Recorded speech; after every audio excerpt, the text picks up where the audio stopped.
हरि ओम। ओम सहनाववतु सहनौ भुनक्तु सह वीर्यं करवावहै तेजस्विनावधीतमस्तु मा विद्विषावहै। ओम शांति शांति शांति। श्रुति स्मृति पुराणानाम् आलयं करुणालयं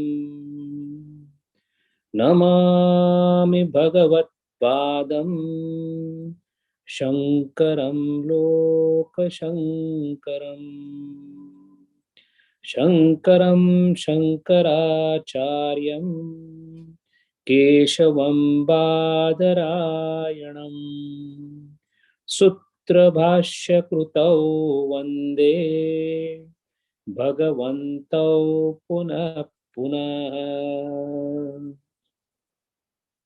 समस्तजनकल्याणे निरतं करुणामयम् नमामि चिन्मयं देवं सद्गुरुं ब्रह्मविद्वरम्। ॐ श्री चिन्मय सद्गुरवे नमः। हरि ओम। In the discussion of adhyasa, we have been told that adhyasa means superimposition of something on the other. That which is superimposed is called adhyasta. That on which it is superimposed is called adhisthana. And the adhisthana, the substratum, is alleged to have the qualities of that which is superimposed. Adhyasta aropita adhisthana. Snake alleged to be on the rope. Rope is truth, adhisthana. Snake is aropita, adhyasta. So that is why on the rope there is adhyasa of snake. As a drishtanta, it is easy to understand.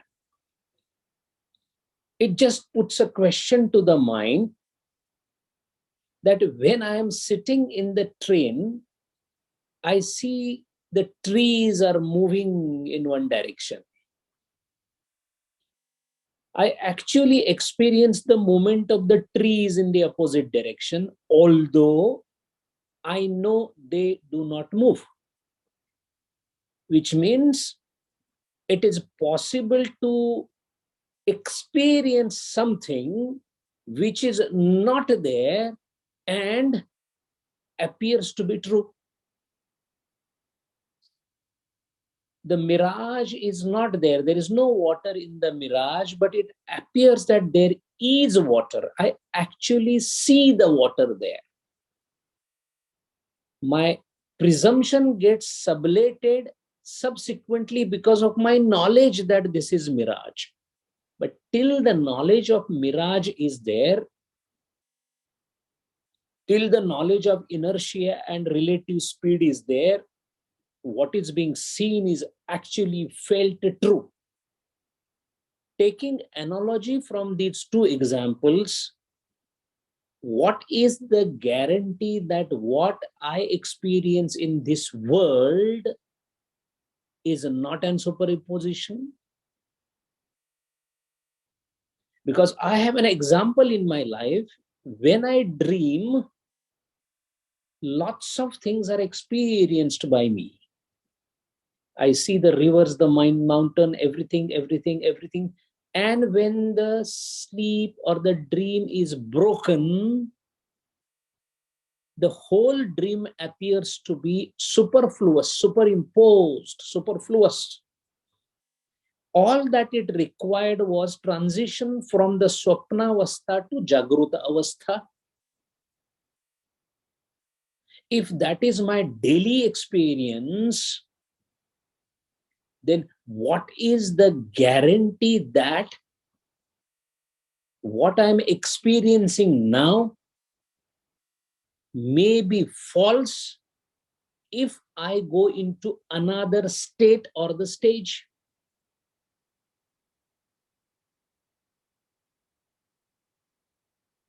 And to know this, the only instrument available is to verify that in everyday life, what I experience, is it true or not? To substantiate the fallacy of day-to-day life or the world, or to substantiate the reality of the world, either case, I must know what is my process of acquiring knowledge of this world. Objects are existing, I am seeing them, I am interacting with them, my life is going on, I am getting married, I am buying things, I am eating, I am sleeping, all this is happening.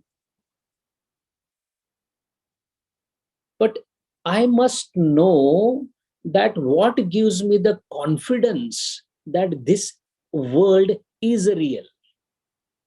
In other words, what is my mean or method of assessing the things around me and method of processing the knowledge? So in that process, we saw that the one who wants to get the knowledge is called pramata. The one who wants to get the knowledge is pramata. That about which the knowledge you want to earn is called prameya. So pramata wants to get the knowledge of prameya. How? Because object and subject, these are not only two constituent. There has to be an interaction between them two, these two, to develop a knowledge. I may take use of my indriya, that's a different thing. That is a part of pramata only. But if I want to know this paperweight, the paperweight and me through my eyes should interact with each other. Only seeing is not enough. Post seeing, something should happen whereby the knowledge that this is a paperweight should arise in my buddhi.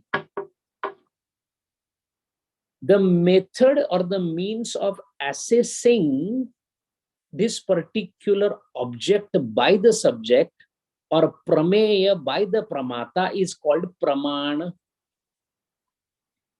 So there are only 6 ways or 6 pramanas by which you come to know about this world. So in the last session, we saw that pratyaksha, anumana, upamana, arthapatti, shabda and anupalabdhi, these are the maximum stretched 6 pramanas accepted by the Uttara Mimamsa as the means of getting the knowledge. So one thing is now established, that so-called knowledge, what I say of this world, because of which I say the world exists, is based on these 6 pramanas. Then comes the question that pramana is fine. For example, this paperweight is in front of me, so I am able to assess that this is a paperweight, fine. But which is the place where this object is deciphered as paperweight? Which is the place? And the natural or the inclined answer is buddhi.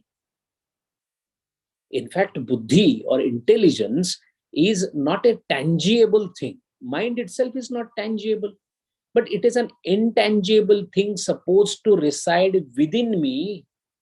A person of science would say, no, that is a function of the brain. A person from philosophy would say that brain is just an apparatus. Behind that, there is a mind. That is buddhi, where this analysis takes place. And that brings us to a very simple, logical, but may not be true, a conclusion that it is buddhi that is the sarvasva. Everything is understood by buddhi. If you don't have buddhi, you can't understand the world. That means for those who do not use intelligence or absent in intelligence, world doesn't exist. But it also puts another postulation that world exists because there is a buddhi. See, both these statements are equally thinkable. The world is analyzed in the buddhi. Agreed. And that is how you come to know about the world. If there is absence of buddhi, world cannot be analyzed. That means in absence of buddhi, world will not exist. Or whatever buddhi analyzes, to that extent only you feel the world. That means the ability of buddhi is the only criteria by which the explanation of world will be given. That is why if the buddhi is the one which is the ultimate source for illuminating the world, then all of us should have had the same illumination. With my buddhi, if I am able to understand Brahma Sutra, all of us, including the layman on the street, should also be analyzed the Brahma Sutra. Why? Because buddhi is the ultimate source of analysis. If there is a variation in the buddhi leading to differential level of capacities in understanding the world, that means buddhi cannot be the last station of analysis of the world. An aperture in the wall is bringing the sunlight inside. Agreed. But for the aperture, the light wouldn't have been there in the room. But if the aperture is bigger, the light is more in the room. If the hole is smaller, the aperture is smaller, the light is not much in the room. That means the size of aperture only decides how much sunlight will be coming in, which in other words means aperture is not the ultimate station to give the light. It just conduces the light. The light is behind the aperture. If that is the case, that means the consciousness, a substance called consciousness or Brahma or the Chaitanya, is able to enlighten us about the things that are there in the world with the help of buddhi. So at least this brings us to a point where we can realize that buddhi is not Atman or Atma or illuminator.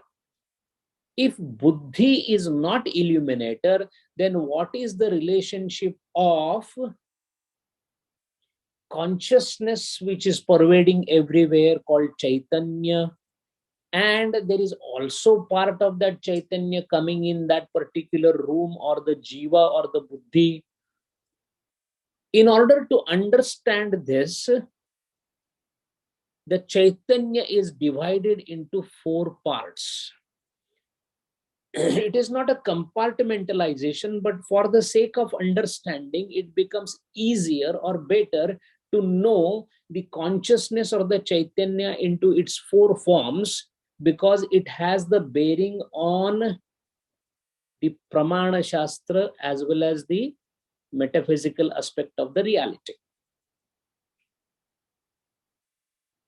So one thing is there that The light is only coming through the aperture. It is not coming through the wall, because the wall cannot get the light in. So the body overall is a wall. The skin cannot get that consciousness inside. The only thing that is available in the body, in the sharira of a jiva, which can take the consciousness inside, is buddhi. The reason why buddhi alone has been given that particular criteria is simply because in the aspect of evolution of consciousness, as the consciousness came down into forms and names, the substance that had highest or higher sattva guna component is the one which has ability to receive the light of the Chaitanya. Buddhi being that taral sukshma padartha, because buddhi, according to Sankhya Tattvajnan, is formed by apanchikruta sattva guna. That means non-mixed pure sattva guna. There is no one guna can exist by itself. There are always three gunas. So in this case, the sattva guna is higher, while tama and raj are present, but to a limited extent. Because of this, the buddhi is able to reflect the light of the Chaitanya in it.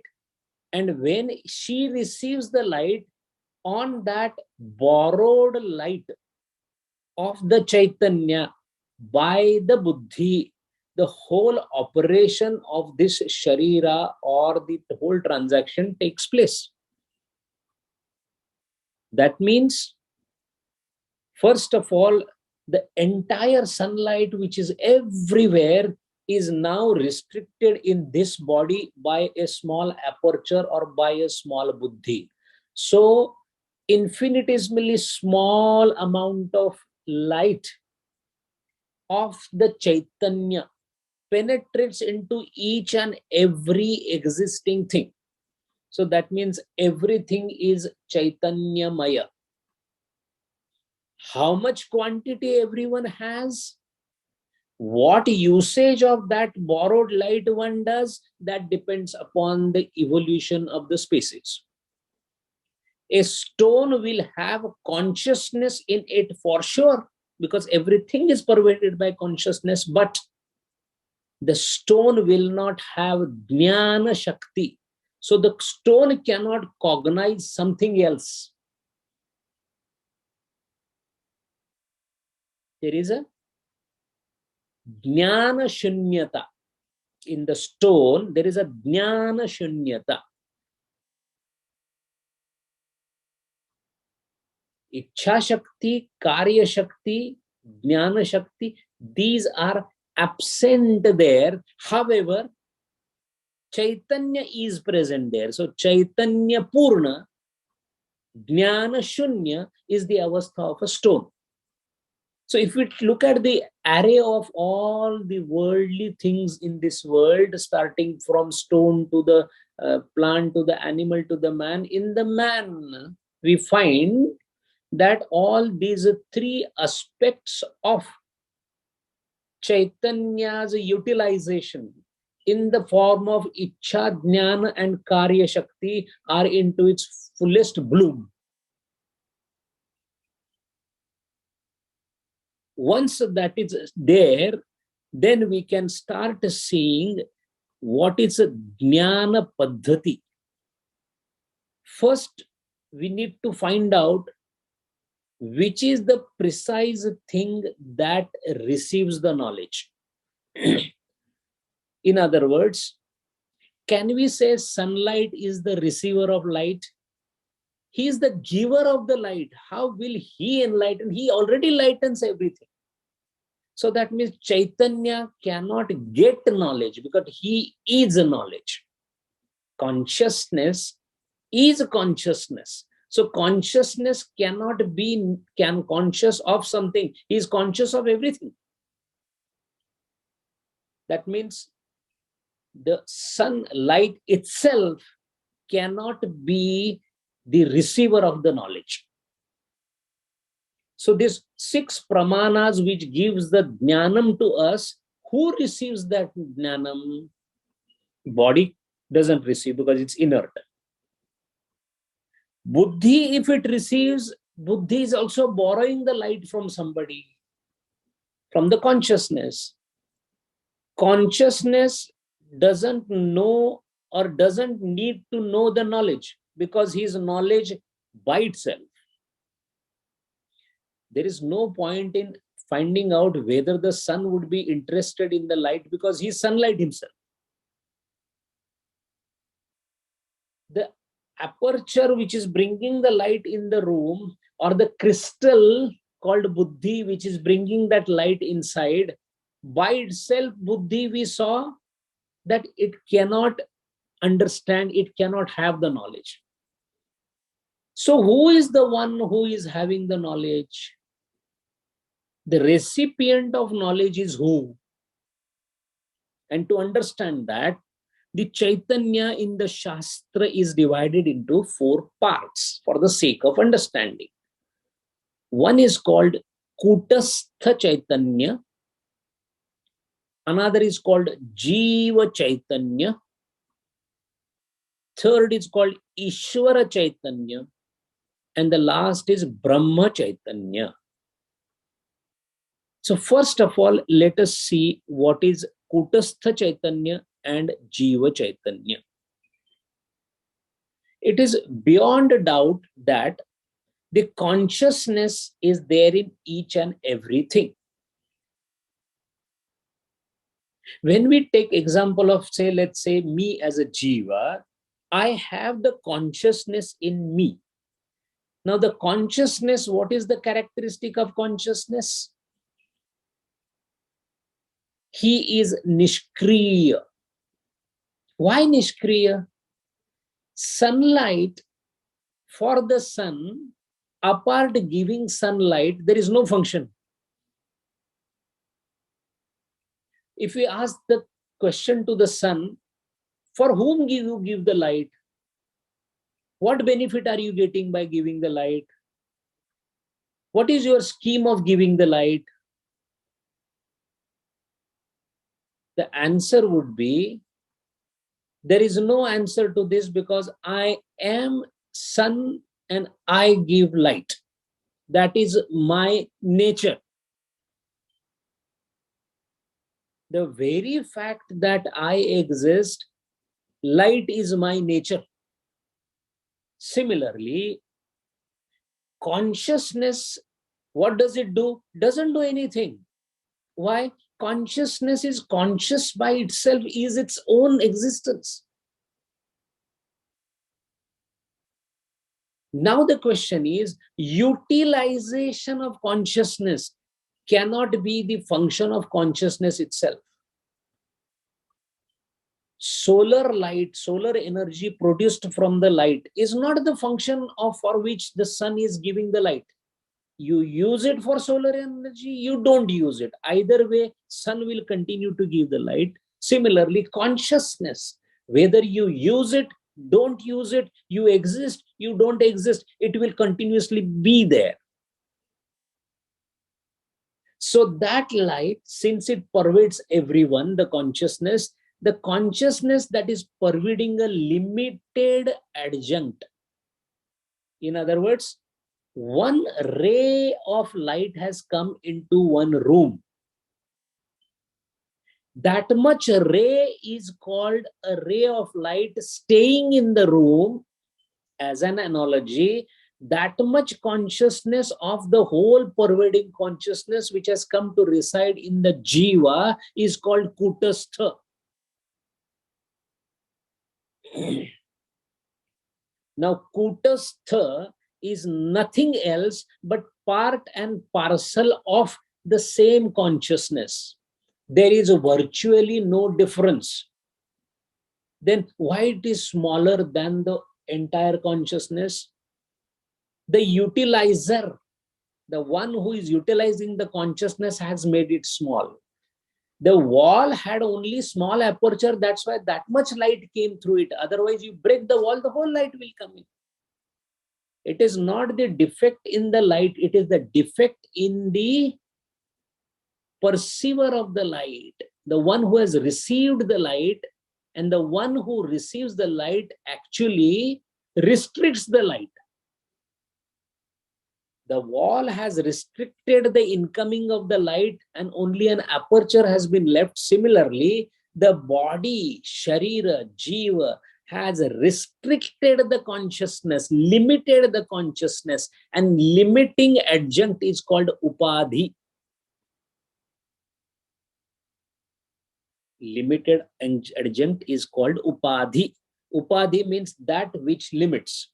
So the consciousness is limited by the Upadhi called Jiva, and that is why that consciousness resides in this as Kutastha. There are two aspects in Shastra that we should know, Upadhi and Visheshana. Upadhi is not same as a Visheshana. Upadhi word we use it quite often, but we must have a clear understanding of what Upadhi is.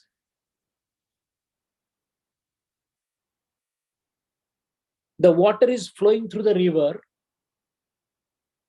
A small canal is made on the side. The water will flow in that canal.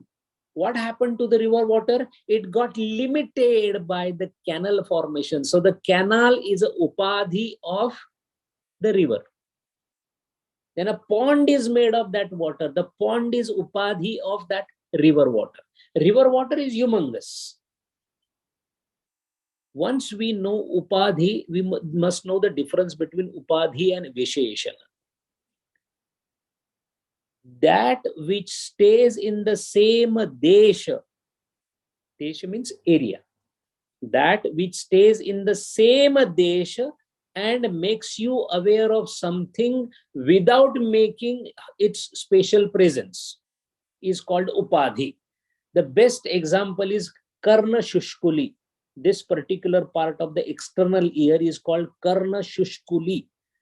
Now, what it does, it just has a form on the outside, but it is actually making the ear, the actual hole in the ear. That is what is the critical part of the ear. So what is the ear? The ear is the hole that is inside, but it is covered by this Karna Shushkuli. So this Karna Shushkuli is the Upadhi of the Karna. Why?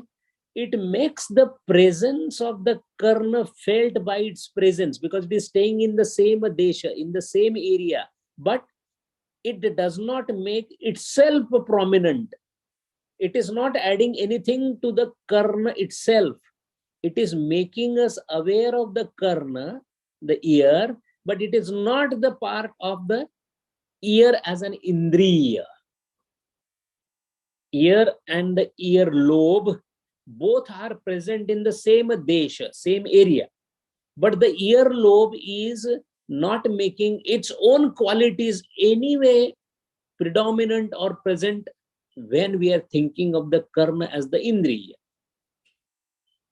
As opposite to this, when a particular thing is existing in the same desha and makes us aware of itself as well as its another padartha, it is called a Visheshan. Let us take example of a black horse. Black is a Visheshana because it gives information about the horse, also about itself. This is called Visheshana, Vishesha Sambandham. Vishesha means for whom the adjective is used.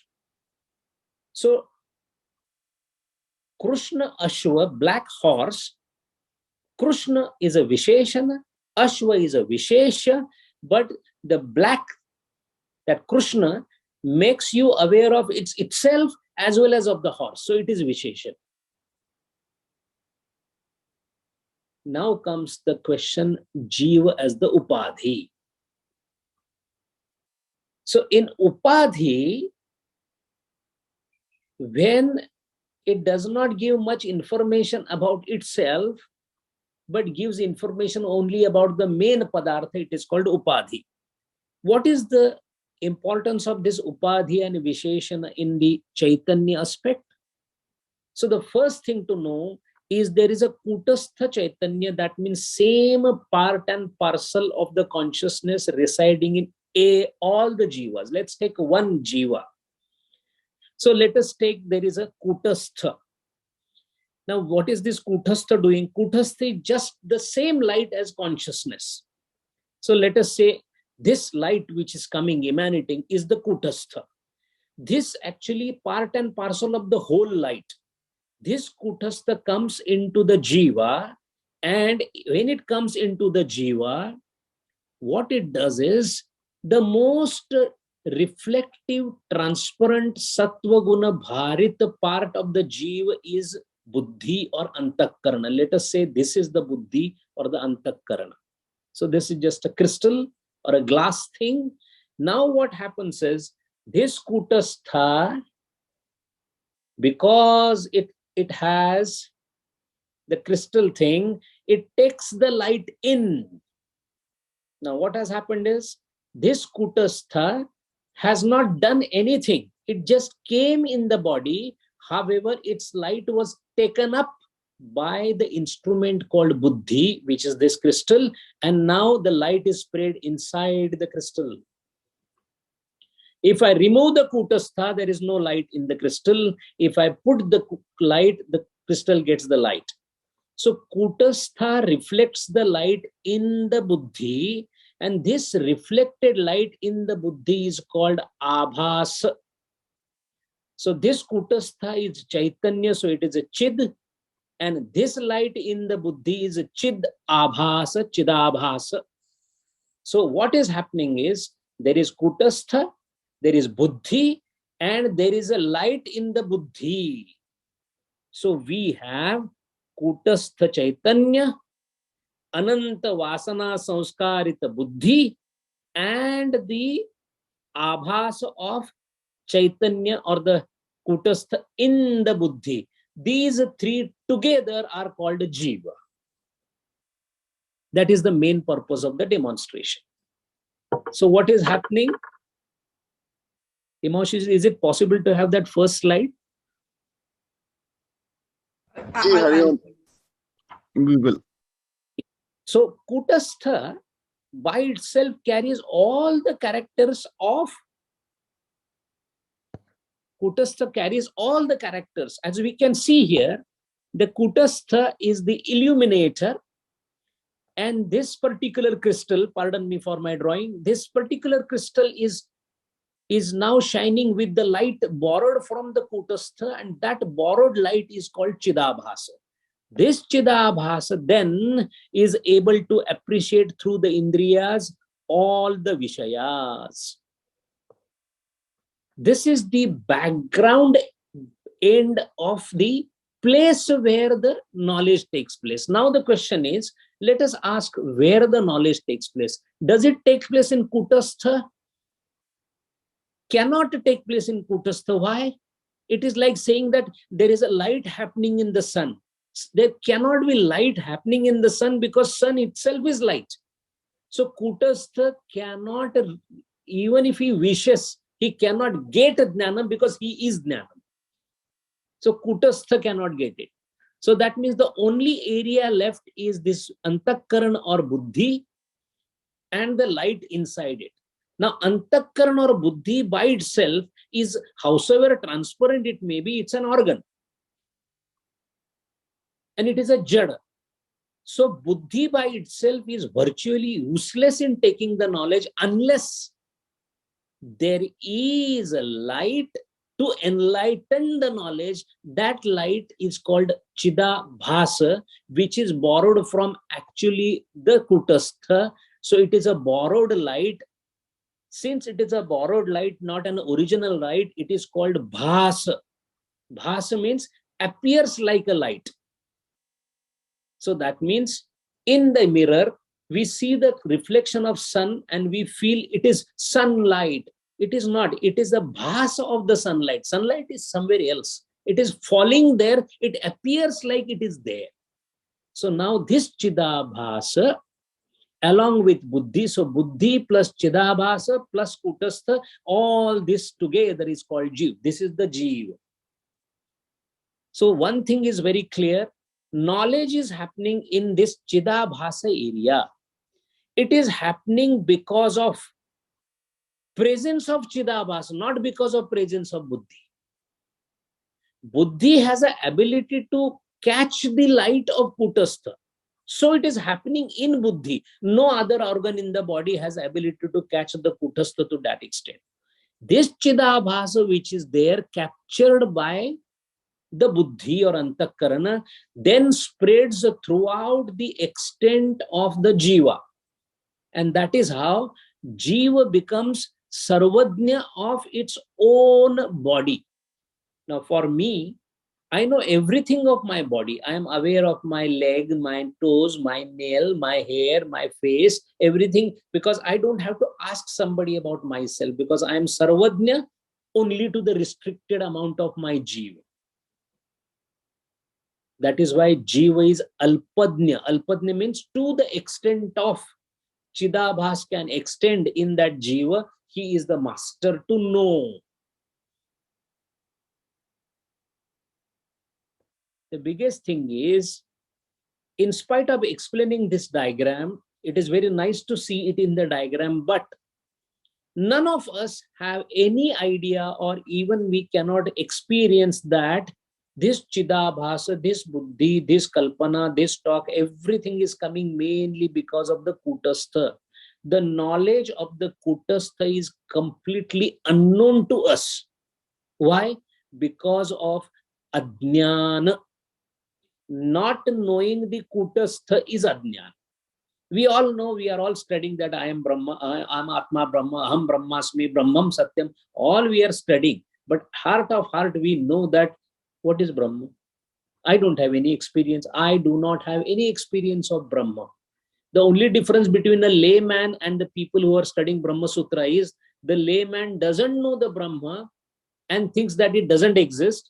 In our case, we don't know the Brahma, but we agree that it exists because of Shastra. That is the only difference. So there is a bandha we have because of which we do not know what the Kutastha is, or what the Brahman is, or what the Atma is. And that is because of Ajnana. Where is this Ajnana residing? It is residing in the Antakarana or the Buddhi, because my Buddhi is not able to understand it. So that Ajnana has to be there in my Buddhi. Now this Ajnana is everywhere. When it is to only to one person or one entity, it is called Vyashti Ajnana. If all jivas are there in this world, then each jiva is having Ajnana. The sum total of all this Ajnana is Maya. Sum total of all the Ajnana. So Ajnana, when it is Vyashti, that means restricted to one entity, it is called Vyashti Ajnana. So Antakaran or Buddhi or Vyashti Ajnana, they are one and the same. And that is what is restricting me from finding out my own nature, which is coming basically from Kutastha. The time when my Buddhi realizes that I am Kutastha, our job is done. But then the question comes, can Buddhi realize I am Kutastha? Because Buddhi, just now we say that cannot give Jnanam. Buddhi is a Jada, so it can never in the lifetime, in the entire existence of time, Buddhi cannot understand that I am Atma, or I am Kutastha, or I am Chaitanya. Kutastha does not need to know that I am Kutastha because he is Kutastha. The question comes, who gets the knowledge that I am Atma Brahma? I am the Brahman. When you say, who Brahma Vidvaram, the one who knows the Brahman. Who knows? Buddhi cannot know. Kutastha need not know. So who gets the knowledge that I am Brahman or I am Atman? It is the Chidabhasa. The borrowed light of Kutastha in the Buddhi is the one who realizes that he is the Kutastha, and that is exactly what is called as Mukti. It is the Chidabhasa which comes to know. Now, what happens? Three things happen simultaneously. When Chidabhas or the reflected light knows that my source is Kutastha, then it loses its significance as Abhasa because it notes its own nature. So Chidabhasa becomes same as Kutastha. How? This is called Badha Samana Adhikarana. What is Badha? Sublation. What is the Badha? So far, Chidabhasa was combined with the Antakarana and was focused towards the world. Now he gets divested from the Buddhi and he says, I am not connected to the Buddhi, but I am nothing else but the reflection of Kutastha. So Chidabhasa does the Badha of Antakarana. In other words, it discards the Antakarana and looks towards the Kutastha. Moment he looks towards the Kutastha, exactly at the same moment he becomes the Kutastha.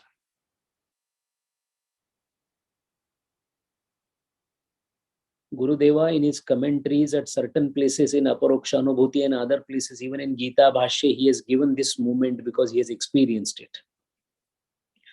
Chidabhas is the one which has experience through the Antakaran of the world. But when Chidabhasa decides to divest the Antakaran and focus on the Kutastha, which is the process of Samadhi, then Chidabhasa, moment he does Avalokan or looks towards the Kutastha, at one moment it is a Chidabhasa associated with Buddhi. At the second moment, the Buddhi or Antakaran is divested from Chidabhas, and Chidabhas has realized at 1 second, microsecond, that he is Kutastha and he becomes one with the Kutastha. This is called Badha Samana Adhikarana. Simultaneously, another thing happens, and that is when Chidabhasa becomes same with the Kutastha, Kutastha becomes the same with the Brahman. Brahma. Why? Because Kutastha and Brahma, they are same. So that is called a Samana Adhikarana. Samana Adhikarana. Kutastha doesn't have to do badha of anything. Water mixes with the water. In Kathopanishada, that shloka comes where they say that this water then mixes with that water. Pure mixes with the pure. So Kutastha becomes one with the Brahma. Prior to that, Chidabhas becomes one with the Kutastha. The only difference is Chidabhas has to divest the Buddhi and become one. So it is called Badha Samana Adhikarana. While Kutastha becomes one with the Brahma, it is called Sama Samana Adhikarana. So what did we see? We saw how the Jiva operates. How the Jiva operates. So Chidabhasa. Now, we have always been told that there is a pratibimba of Kutastha in the Jiva or in the Buddhi. Reflection of Kutastha in the Buddhi. But pratibimba doesn't mean the way you see in the mirror. Kutastha does not give a pratibimba in the Buddhi. Pratibimba means like Japa Kusuma. Japa Kusuma, when the crystal is there in one end and if the red flower is brought there, the light of the red flower appears in the crystal. That is called pratibimba. That is the dvanita artha of pratibimba here. Not that the kusuma is reflected as kusuma or flower in, no, not that way. It is just the spread of the color of the red color flower in the crystal. Similarly, in the Antakarana, Kutastha's light just goes inside. Why? Because it has an absorbing capacity, Antakarana. And another thing is, The buddhi has one more aspect to it. Sunlight is same everywhere. But when you catch the sunlight on the mirror, suddenly the sunlight becomes more pronounced and you can see the reflection. You can move the mirror and the light moves. Now, when that happens, there is already light on the wall, but that light is faint. The reflected light from this particular mirror is little stronger, so you can actually see the reflection moving. Same thing happens in buddhi. Buddhi is an excellent reflector. You know, in normal electricity also, we put a reflector for the light so that the light becomes pronounced. This pronouncement of light happens by antakarana of the reflected light chidabhasa. So kutastha's chidabhasa gets prominently reflected by the buddhi. And this particular thing is called effulgence. Light becomes predominant because of buddhi. That is why the Vedic prarthana that we say, what is the prarthana? Na tatra suryo bhati na chandra tarakam na imo vidyuto bhanti kuto ayam agni. They are describing the Chaitanya. And the last two lines says, Tameva bhantam anubhati sarvam. See this line.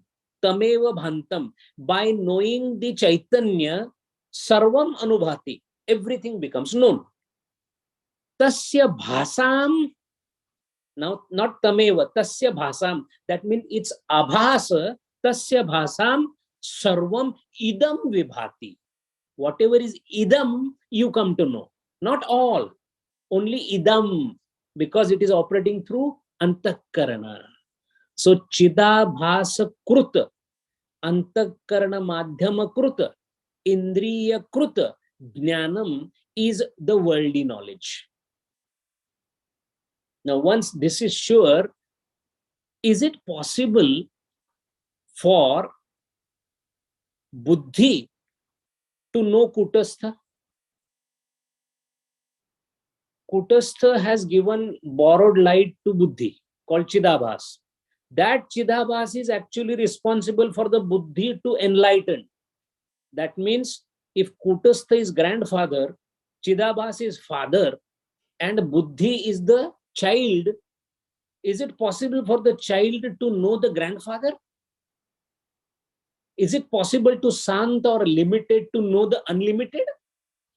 That is why buddhi cannot, howsoever it may try, cannot never understand chidabhas and kutastha. Buddhi can never ever understand chidabhas and kutastha. Why? They are far bigger than buddhi. Then what is the way to know the chidabhas and kutastha? By completely subduing the buddhi. You remove the buddhi. Then what will remain there? Only chidabhas will remain. When only chidabhas remains, then what is there to perceive for the chidabhas? Because it is also jnana swarupa. The only thing left is kutastha. But moment chidabhas looks towards the kutastha, just for the sake of understanding, it becomes one with the kutastha because they are same. If the reflected light looks towards the original light, what will happen? It will go and merge with that light.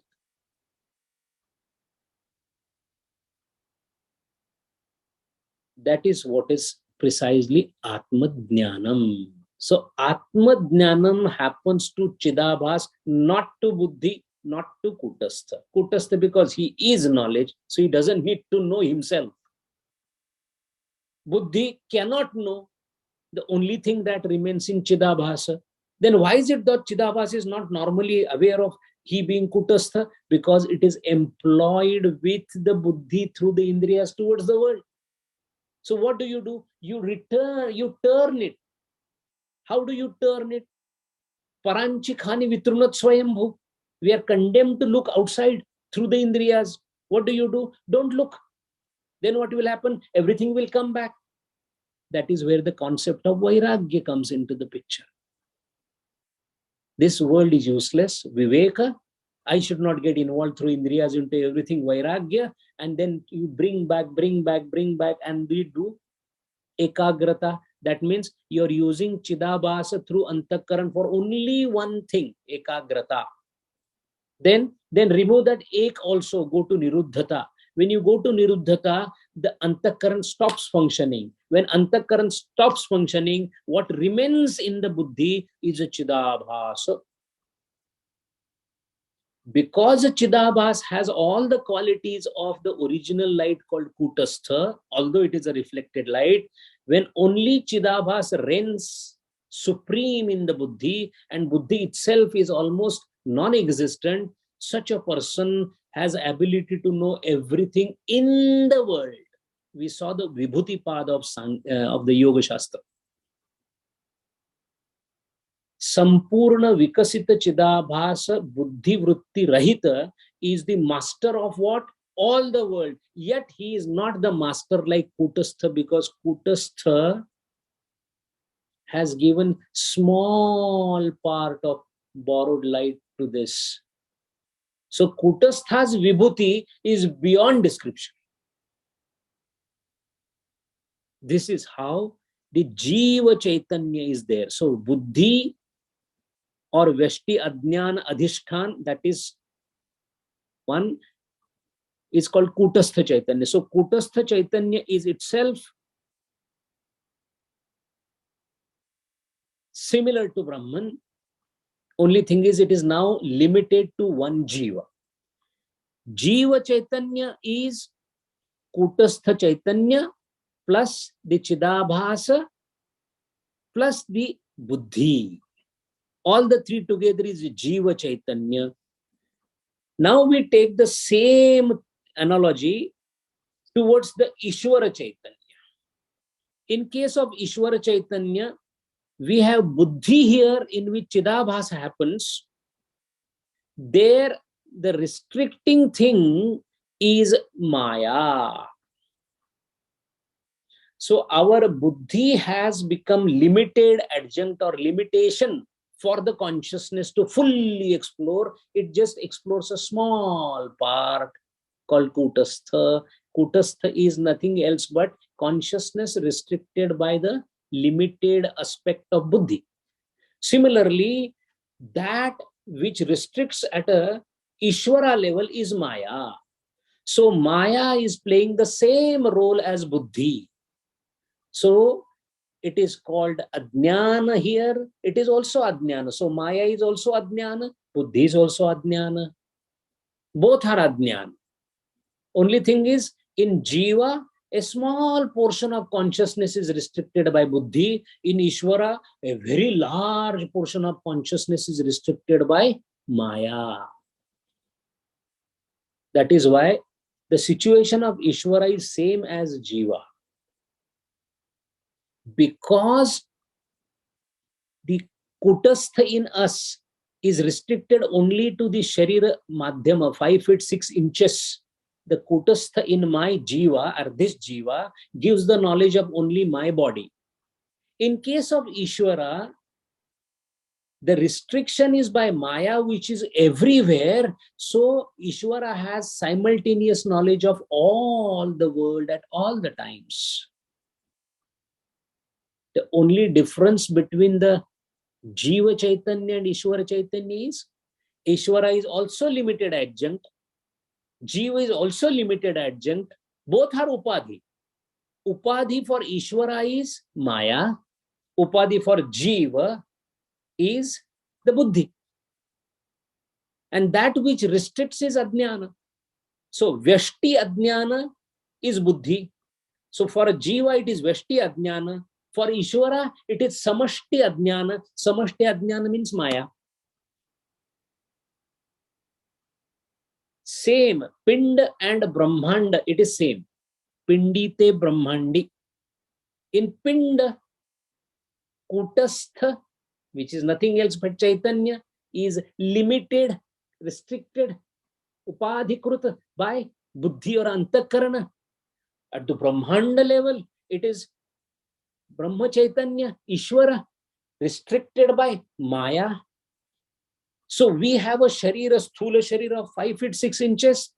Ishvara also has a sharir which is very wide and big called Virat. I have a Sukshma Sharira. Ishvara also has a Sukshma Sharira. Mine is called Sukshma Sharira. His is called Hiranyagarbha. And I have a Prajna or the Kotastha inside me.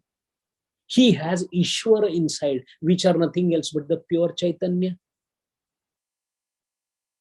So the role of Ishvara and role of Jiva are one and the same. The functionality differs. Oh, that means Jiva and Ishvara, if they are same, why Ishvara doesn't die and get born again? Like me, I am getting born, I am dying again and again. Janma Mrityu, Samsar, he doesn't have that. Why? He is there always, he never dies. Why? The reason is the ajnana that I have at Veshti level is because of buddhi, and the ajnana Ishvara has is because of Maya. The difference between Maya and buddhi is sattva guni, but also accompanied by Rajas and Tamas. While Maya is Shuddha Sattva Guna Pradhana. Shuddha Sattva Guna Pradhana. What is the difference between the two? In Buddhi's case, there is a glass between Kutastha, that is Chaitanya, and Buddhi. There is a glass. And also the glass is painted black.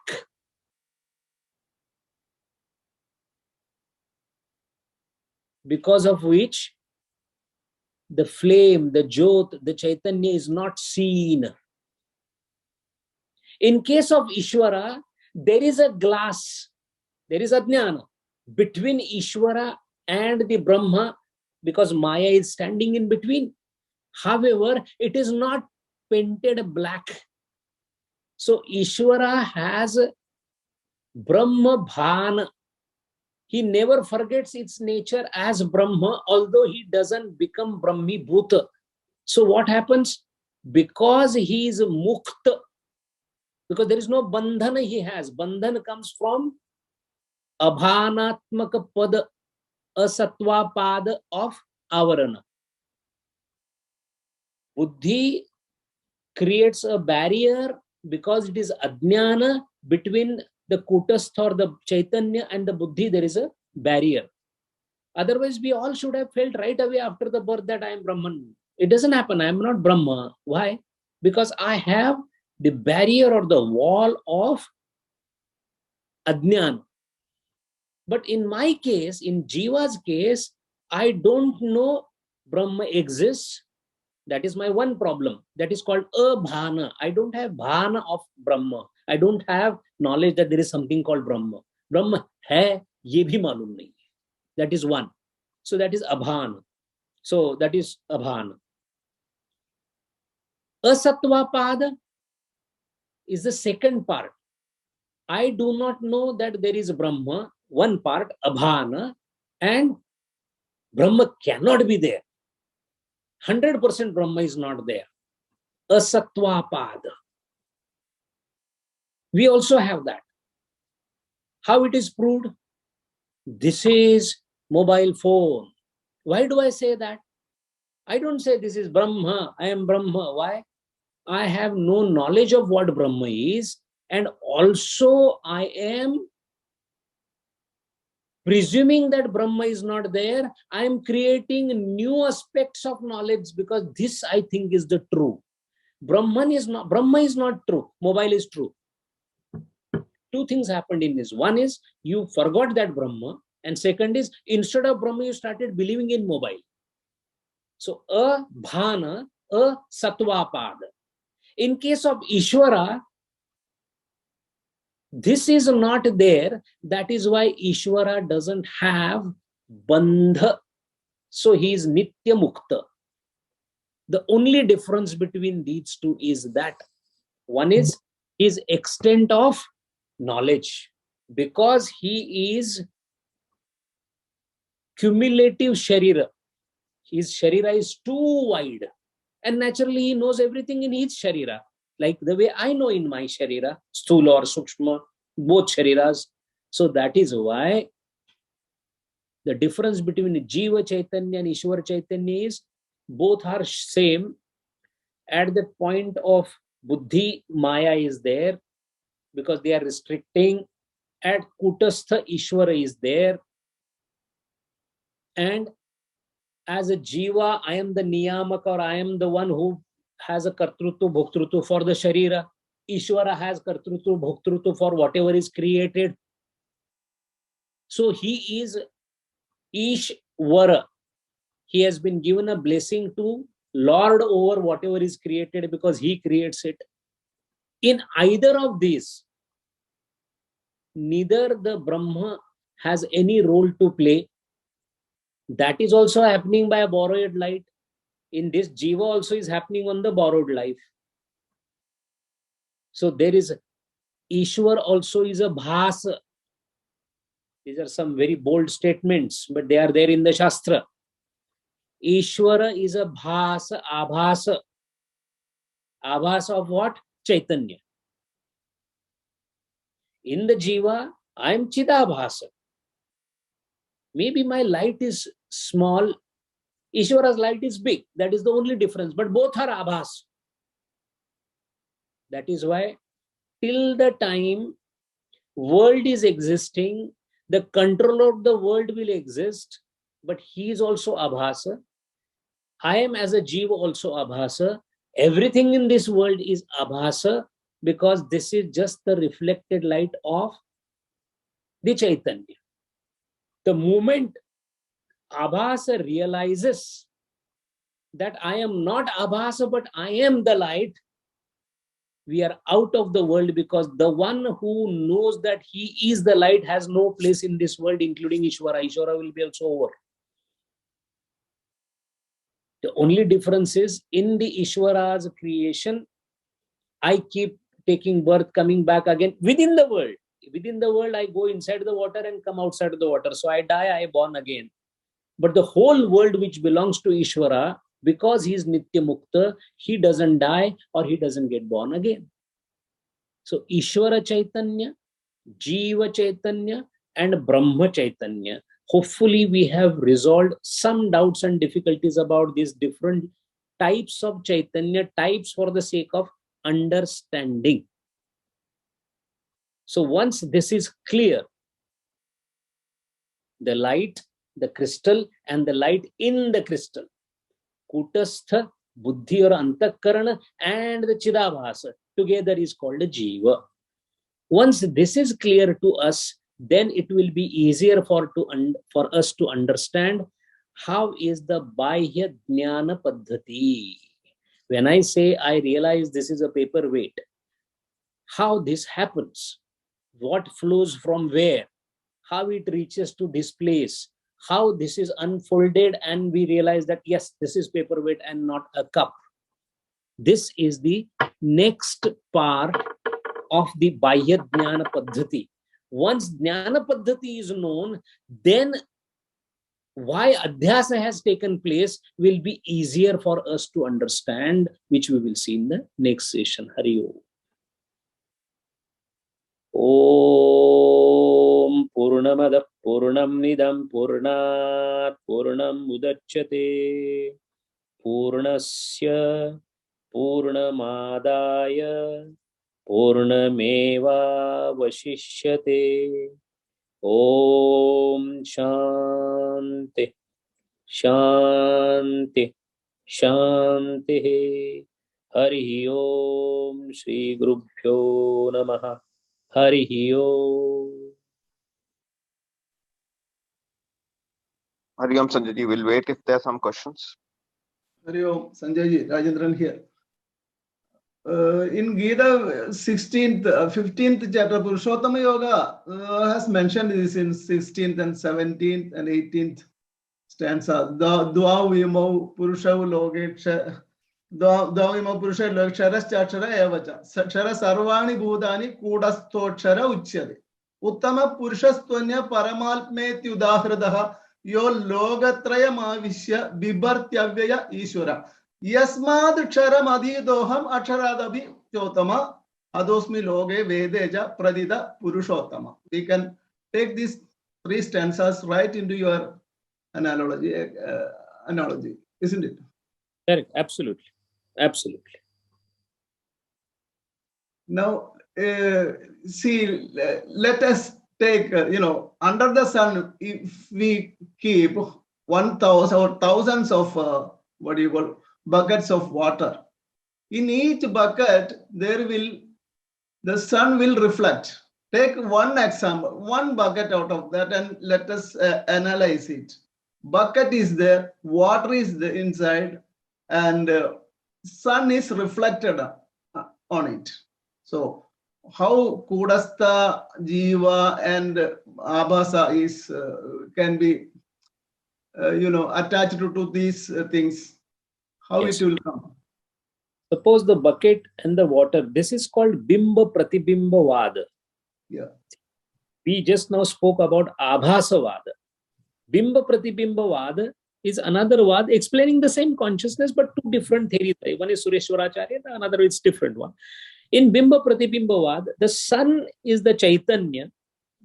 Reflected sun in the water is the Chidabhas or the Kutastha.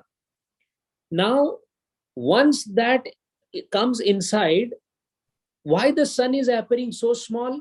Because it's restricted by the bucket. Yeah. The bucket is the limiting adjunct or the upadhi. But is it the bucket that is restricting? Yes, bucket is restricting, because of which, where the effect is happening? Effect is happening not in the bucket, in the water it is happening. Because why it is happening in water? Why not on the plastic of the bucket? Because plastic of the bucket is so inert and tamoguni, cannot, the water can reflect. So the water stands as buddhi tattva or antakarana or veshti ajnana. So water is the buddhi which has ability to receive the reflection of the sun, and when the sun gets reflected, the water becomes luminous. There is a light in the water. Otherwise, water, if it is kept in darkness, you cannot even come to know that there is a water there. So the water called buddhi is otherwise non-illuminated or not possible to have illumination on its own. So it is a jada.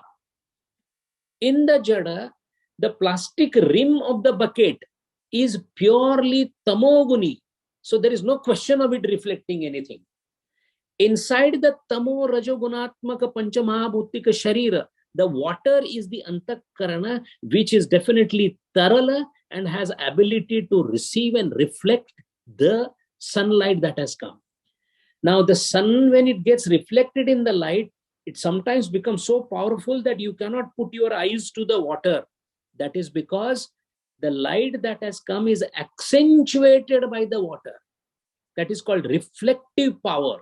This reflective power makes the light more pronounced. This more pronounced thing is called bharga or effulgence. That is why the Gayatri mantra says, Bhargo devasya dhimahi. In the buddhi, let there be effulgence. So this is why water shall stand at Attakarana, reflected light sprayed across the whole water is nothing else but the Chidabhasa. And the Chit or the consciousness is the sun. Now the question is, the bucket with the water and the reflected light, total is called Jiva. So bucket plus water plus reflected light is Jiva. Now this Jiva is simply not looking towards the sun and understanding that my light has come from there. Actually, this light is now falling on the surrounding field. And the Jiva is getting interested in that because he thinks he knows. Look at this, I am able to see everything. Nobody is telling the Jiva that, look, you are not seeing. You have borrowed this light, accentuated through your buddhi. That is why it is the Chidabhasa, it is the reflected light that you are seeing. In order to know that, the buddhi has to withdraw from all the surroundings, come back to the bucket and understand first of all the Chidabhasa. To understand the Chidabhas is to give precedence to the scattered light in the water. To give precedence to the scattered light in the water should ignore itself as water, then only scattered light will remain. Once scattered light remains, then scattered light is able to see the sun. That is precisely what is called mukti. Hari Om. Hari Om. Well explained. Thank you, Viraj.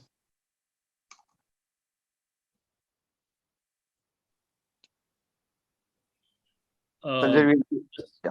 Sorry, just one small question. The clarification between the Ishvara and Jiva, you mentioned, their agyan is Maya, right?